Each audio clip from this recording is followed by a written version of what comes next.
Eh, Bismillahirrahmanirrahim. Assalamualaikum warahmatullahi wabarakatuh, rekan-rekan mahasiswa sekalian.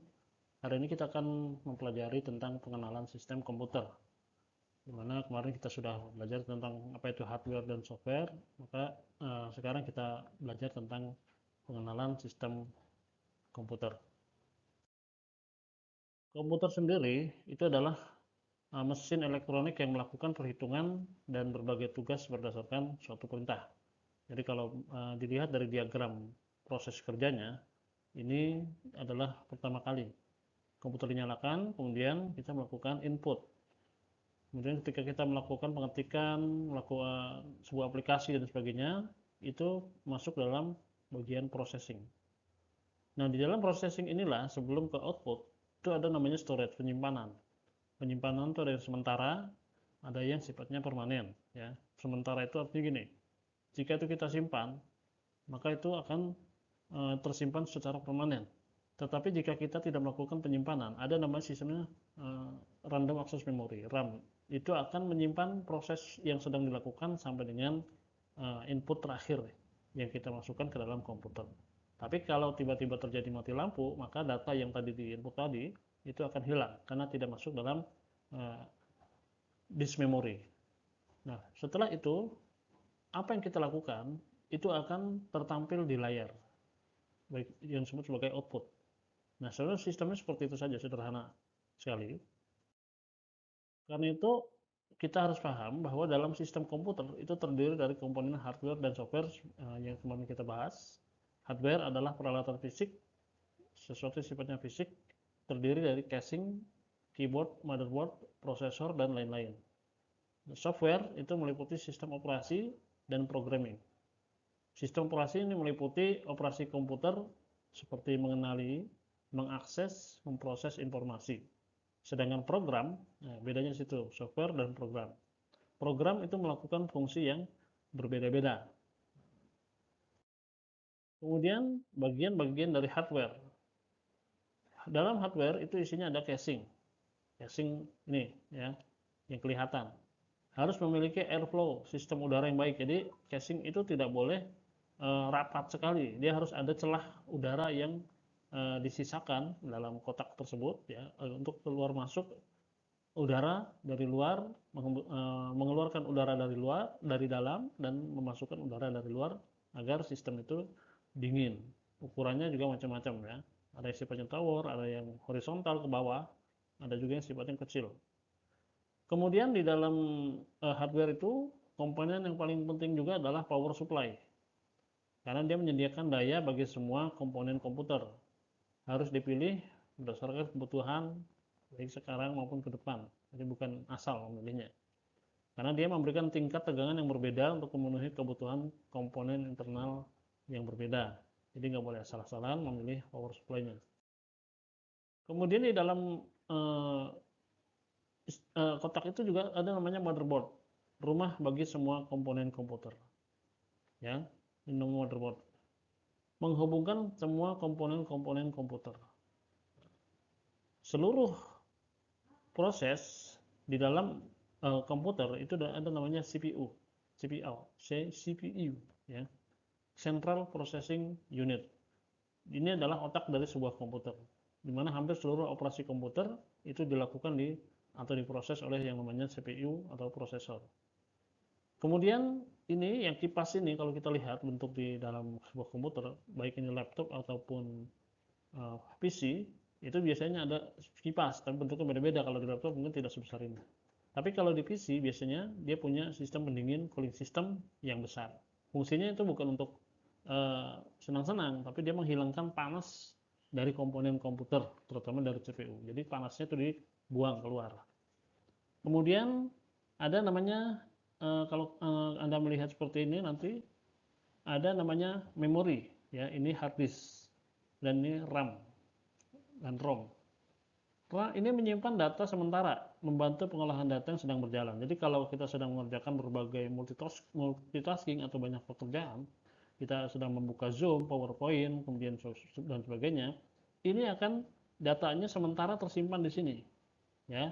Jadi RAM ini ketika dia mati, maka secara otomatis dia akan terhapus dari sini dan dibersihkan sebagaimana semula. Jadi membersihkan data di sini adalah dengan mematikan proses pekerjaan dari atau kelistrikan dari unit itu. Ini baru dia secara otomatis dia akan bersih. Dia akan menghapus data-data yang masuk ke sini. Sedangkan di sini ROM namanya, random on memory, menyimpan data secara permanen. Jadi instruksi yang disimpan termasuk instruksi operasi itu permanen sifatnya. Bisa diulangi di lain hari dia sama saja. Jadi tidak hilang, ya. Booting komputer, loading OS itu di sini simpan. Kemudian ada namanya kartu adapter dan slot ekspansi. Kartu adapter ini adalah kartu ekspansi internal yang memungkinkan komputer berkomunikasi dengan perangkat lain sebagai monitor. Jadi dari PC terbaca ke monitor itu adalah kerja dari adapter, ya. Dia yang melakukan adaptasi dari data yang kita ketikkan menjadi tampilan yang muncul di layar. Jadi adapter ini terhubung ke motherboard melalui slot ekspansi. Ini slotnya. Kemudian ada namanya tempat penyimpanan, ya, hard disk.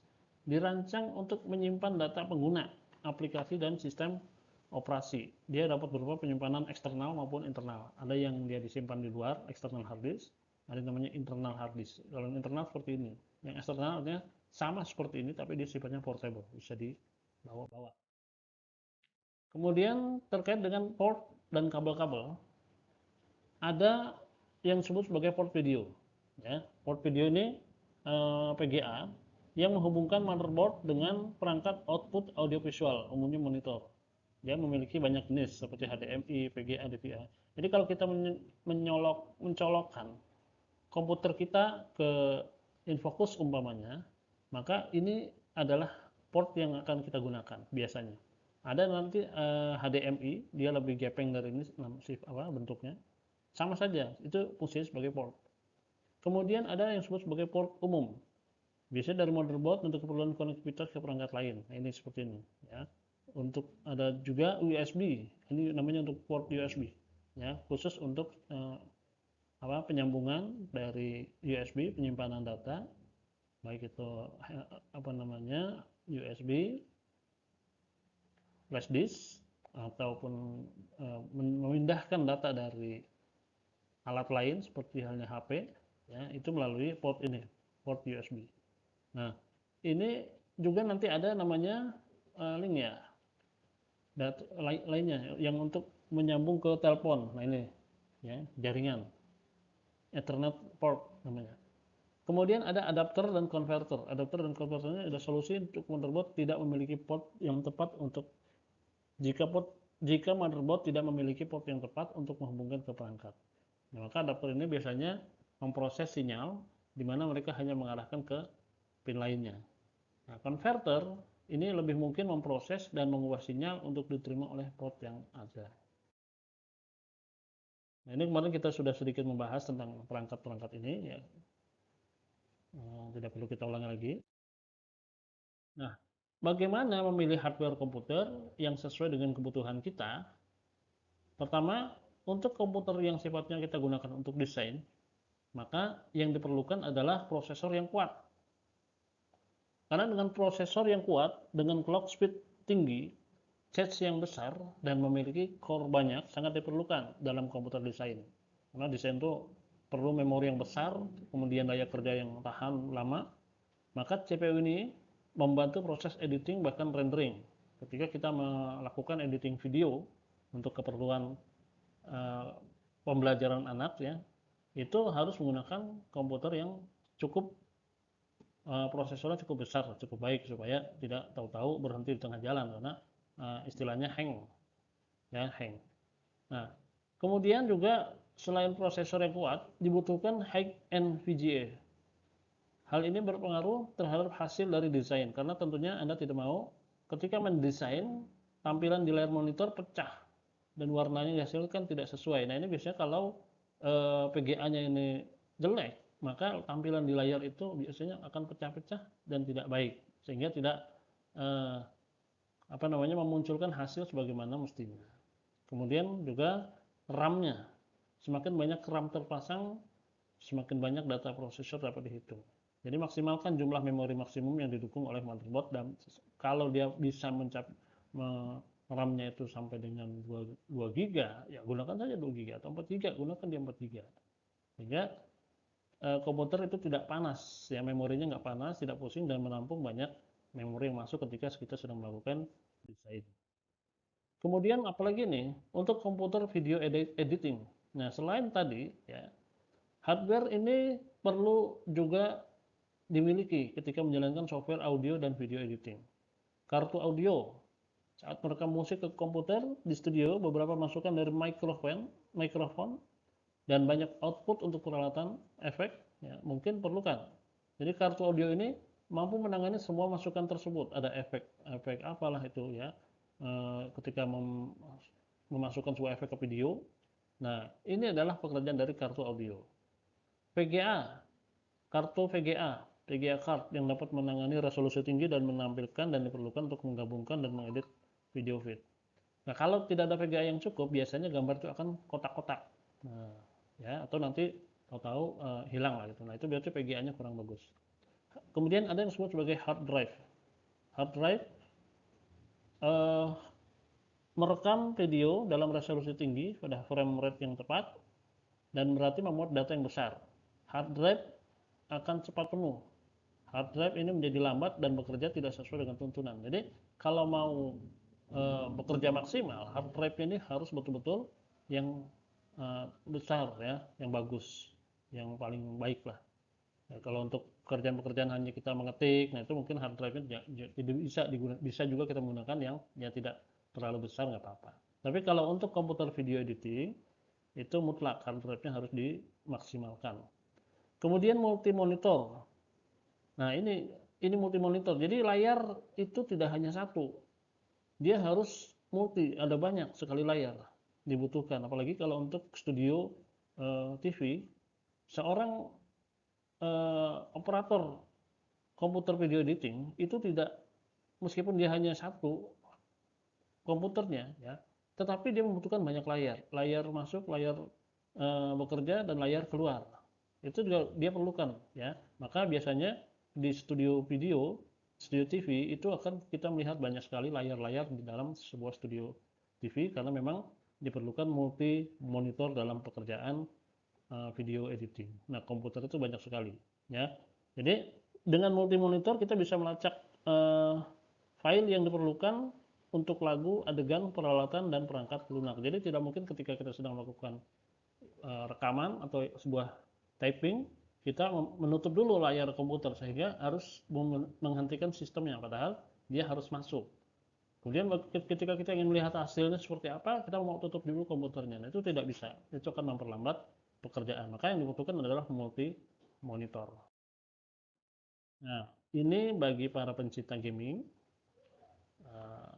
Kalau ingin bermain gaming, yang diperlukan komputernya adalah prosesor yang kuat, ya. Jadi kalau prosesornya lemah, maka gamingnya biasanya juga akan cepat hang, cepat berhenti, dan kompresornya akan panas. Jadi agar dia berjalan dengan lancar, prosesornya yang canggih mampu mensupport frame rate yang tinggi, 3D rendering, performa audio yang tinggi, dan prosesor multicore yang membantu meningkatkan ketanggapan hardware dan software. Kemudian sama dengan tadi high-end VGA. Jadi game-game modern itu resolusinya sudah tinggi dan detail yang cukup rumit sehingga high-end VGA-nya harus diperlukan. Beda dengan kalau game-game yang sifatnya hanya Tetris, blok, ular tangga, itu tidak terlalu tinggi high-end VGA-nya karena dia tidak butuh resolusi tinggi dan kerumitan tampilan data yang cukup rumit, ya. Kemudian juga karena ini katanya gaming, maka yang dibutuhkan adalah high-end sound card.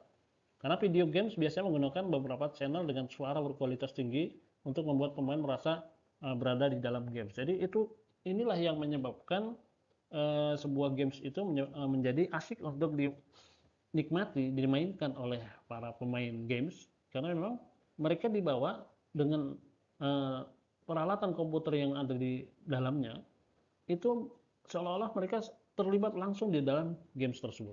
Nah, inilah high-end sound card. Suaranya itu begitu seolah-olah bukan bicara dengan mesin, tapi suara itu ada di depan, di sekitar mereka.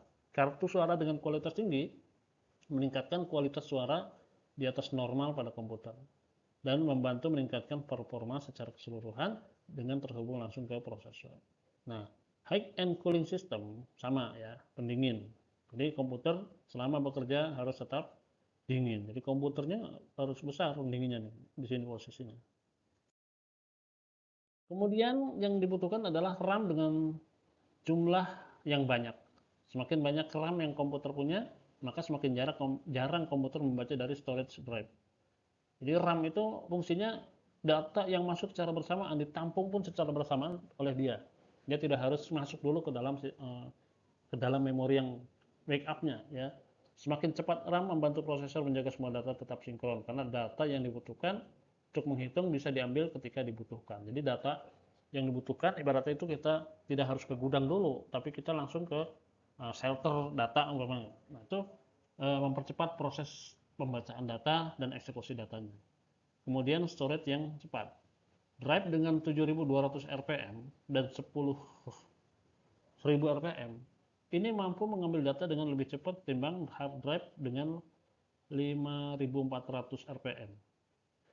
Jadi SSD dan SSD drive-nya memang lebih mahal, tapi performanya jelas, performa gamenya itu tentu lebih bagus. Nah itu kalau memang ingin menikmati game yang baik, yang bagus, maka modalnya pun harus mahal.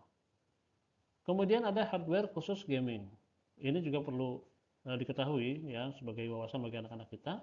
Jadi betapa mahalnya untuk menjadikan mereka menikmati game tersebut dan betapa mahalnya eh, teknologi yang digunakan untuk merusak mental anak-anak kita dengan melalui game, melalui peralatan-peralatan yang juga tidak murah. Jadi hardware khusus gaming khusus, jadi tidak bisa dibeli menggunakan budget untuk membeli komputer yang digunakan untuk mengetik, ya beda. Jadi beberapa game dilengkapi dengan fasilitas komunikasi dengan pemain lainnya, mikrofon, apalagi dengan game online hari ini. Jadi banyak sekali peralatan yang dibutuhkan. Nah, maka dengan adanya mikrofon mereka bisa terhubung. Woi, jangan potong saya, jangan tembak saya teman kamu. Nah, itu bisa dilakukan seperti itu. Nah, inilah yang membuat banyak anak-anak kita menjadi kecanduan game karena memang begitu asyik dan menariknya sebuah proses game hari ini dibandingkan dengan zaman kita dahulu ya. Jadi beberapa game bahkan dimainkan dalam tampilan 3D, kacamata dan kartu grafis yang khusus diperlukan untuk fasilitas ini. Ada namanya VCR itu juga bisa, seolah-olah kita ada di dalam game itu sendiri. Nah, simulator contohnya itu dapat mengkonfigurasi menampilkan seolah-olah kita di dalam kokpit sebuah pesawat dan menjadi pilotnya. Ya, bahkan monitor gambar kokpit 2 dan 3 itu lebih dapat bekerja dalam waktu bersamaan. Kemudian yang keempat adalah home theater PC. Jadi ada juga nih. Kalau kita menginginkan home theater PC kita gunakan untuk menonton, itu juga beda. Casingnya khusus dan power supply-nya khusus. Karena motherboard yang kecil, yang lebih kecil dapat digunakan ketika membuat HT PC. Sehingga komponen-komponen itu masuk ke dalam casing form faktor yang lebih rapat. Jadi form faktor kecil ini komponen yang biasanya temukan dalam home theater. Nah, home theater ini maksudnya kalau kita melihat film dengan suasana seperti di teater atau di bioskop, nah kebutuhannya itu ya, casing khusus dan power supply. Power supply yang tidak ada kipas itu juga dapat digunakan, tergantung kebutuhan dayanya untuk mengurangi jumlah bising. Karena kalau ketika ada power supply dengan kipas itu kan berdengung gitu ya. Nah, itu mengganggu kekhusyuan dalam menyaksikan film yang ditampilkan. Kemudian ada juga dibutuhkan audio bersuara. Jadi output suara yang cukup bagus untuk didengar. Jadi kita merasakan sensasi menonton di dalam bioskop, ruang bioskop atau di dalam sebuah teater. Kita bayangkan ruang teater seperti apa, suara-suara yang kita dengar itu seperti apa, itu begitu hidup seolah-olah ketika suara ledakan itu ada di depan atau di samping kita sendiri. Nah, itu adalah kerja dari audio yang punya suara sifatnya surround, ya, surround, mengepung. Jadi dia ada di sekitar kita. Itu adalah pekerjaan dari audio surround.